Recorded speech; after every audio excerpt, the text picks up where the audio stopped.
Great Wednesday afternoon, you all. I hope this video finds you well. I want to apologize in advance because I am pretty passionate about this, and so please forgive me. This is pertaining to, and we see this all the time, we see jokes about, oh, we were in a meeting that could have been an email, right?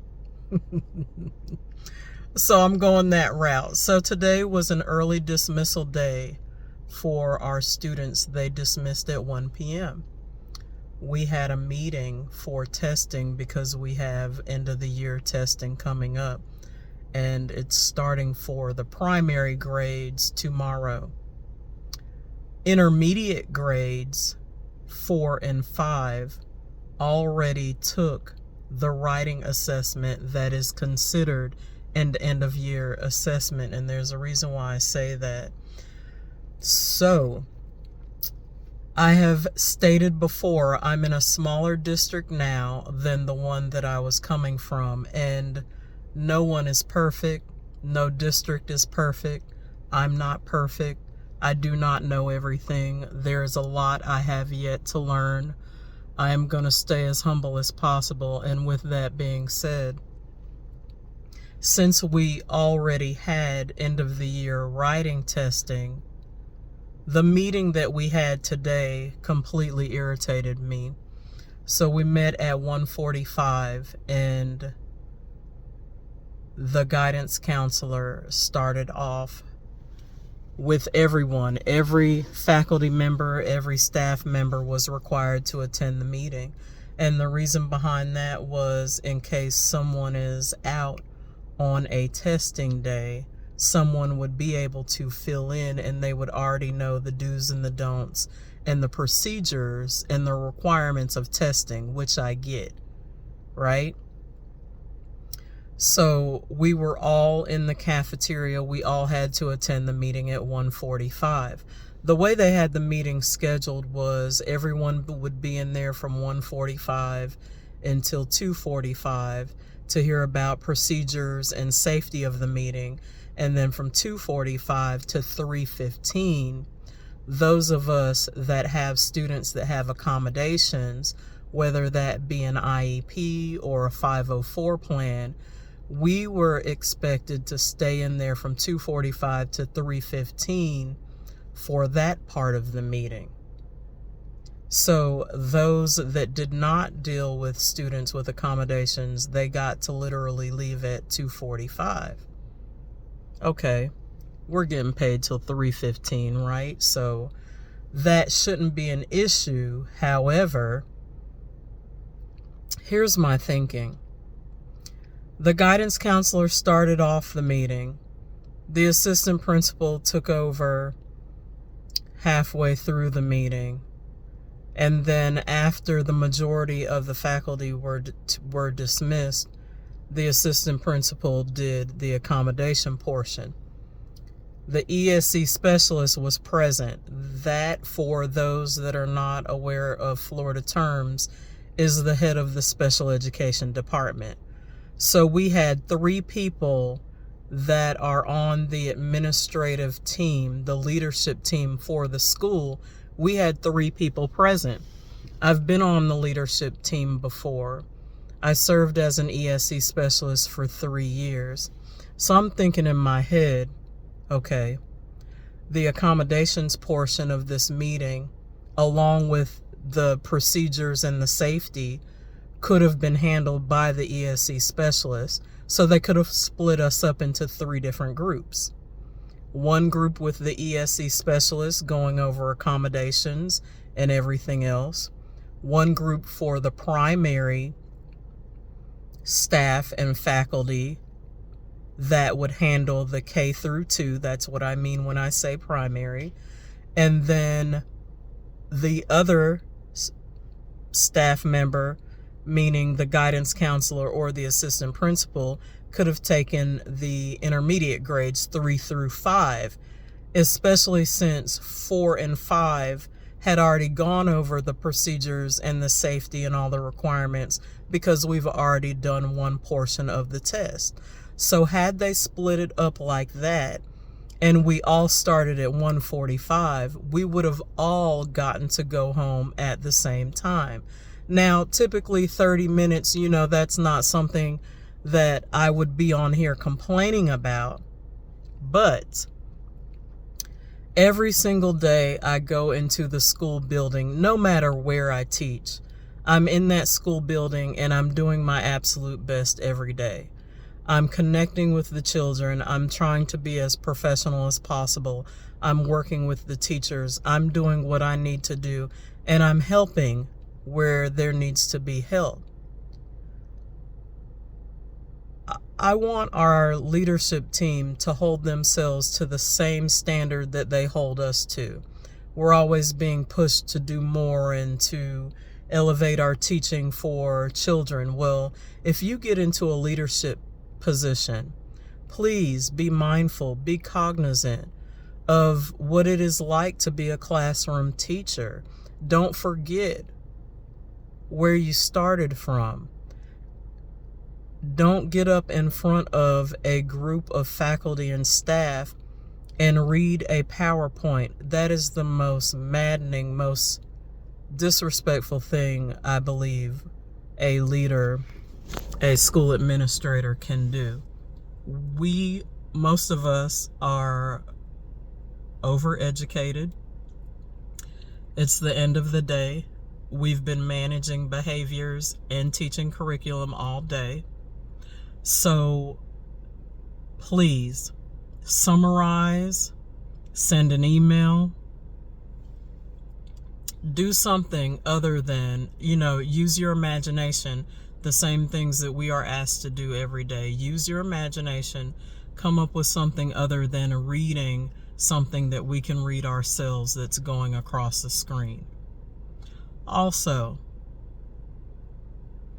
with the whole, don't do this, this will invalidate the test, don't do that, don't do this, I feel like we are talked to the same way that they talk to children, or we talk to children. And I feel like it gets into the mindset of the education boogeyman is coming to get you if you don't do this, that, and the third right. Or you'll end up in jail, or you'll end up on the news and all this other stuff. We're always pushing fear. We're always pushing it needs to be like this or else. And that is exhausting. It is completely exhausting. And possibly because I've been listening to that for 23 years now, maybe I've just had it. Maybe I need a vacation. Or maybe I just need to leave the public education sector. And at this point, that is my plan at the end of this school year. I just can't do it anymore. I just don't feel like it's professional. I feel like we are constantly asked to jump through hoops, come up with the best and the brightest and the most creative. And administration is not doing the very thing that we're being asked to do. So what is it going to take to get a different presentation? What is it going to take to get that respect as a professional in a career, especially when it comes to testing, something that most of us do every single year? Now, of course, there are new teachers. There are people that have never heard that information. There are people that need that information. I understand that. I respect that. But we need to start differentiating what we give staff and faculty the same way we differentiate what we give our students. We must do that. We're going to continue to lose fabulous, kind-hearted, loving, caring, dedicated educators if we continue to do the same humdrum thing that we've been doing forever. Like, I don't ever want to attend another meeting where something is being read to me off of a PowerPoint that I can read myself. Please, please, let's stop that. Whew. So today was pretty cool. Other than that, it was early dismissal. I did have an IEP meeting for the second day in a row. The parent was not present. The ESE specialist called the parent at the meeting time today and yesterday, and both times the parent was like, oh, I didn't know there was a meeting. And we didn't have the meeting yesterday. The parent requested it be rescheduled. We didn't have the meeting today. The parent requested it be rescheduled. So after the majority of the team left today, the only person that was left at the table was me, the ESE specialist, and the psychologist, the school psychologist. So I asked the ESE specialist, do you call your parents the day before the meeting or the morning of the meeting to remind them of the meeting that you have scheduled for the team? And she told me no. She said she does not have time to call the parents and remind them of the meeting. And I said, well, when I was an ESE specialist, that was one of the things that I would do. You want your parents to attend the meeting, so that's something that needs to happen, because if you send out a notice of a meeting April 1st, and that was the date that she used for today's meeting, that she gave notice to the parent on April 1st, who's going to remember that? I mean, some people are very diligent. They'll put it on their calendar. They'll put it in their phone. They're going to be there. But for the majority of people dealing with life and everything that life throws at you, it's just not a best practice. And so when she said, no, she doesn't have time to do that, I said, well, actually, you're doing double what it would take to call home the day before a meeting when you reschedule. You've got to find more dates in the calendar, and we have less than 7 weeks to go. You've got to get back with the psychologist, and typically in the public schools that I've worked in, a psychologist is typically available for a school maybe 2 days a week.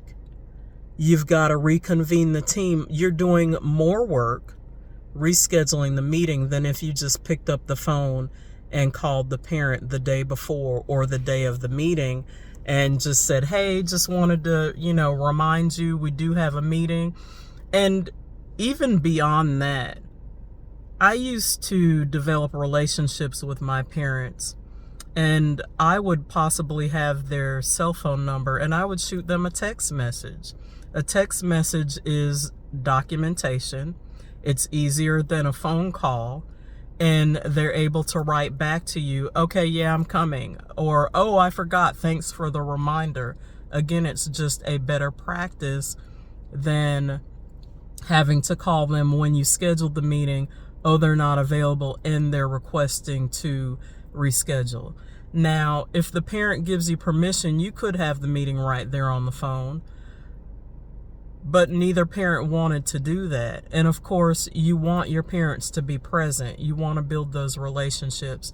You want them to be completely comfortable with the education that their child is receiving, the team that they work with, all that jazz, right? So just frustrated today that we're not being as professional, and forgive me because sometimes I lose the words I want to use and it takes me a moment to come up with it. But, we can be more, give me a moment.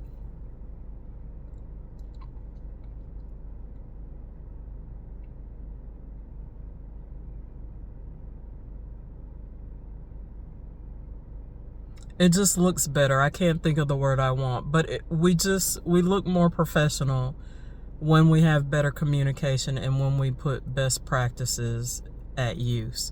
So, as an educator, as a veteran educator, and again, I don't know everything, but just thinking off the top of my head today while I was sitting there being read to by a PowerPoint that was in front of my face.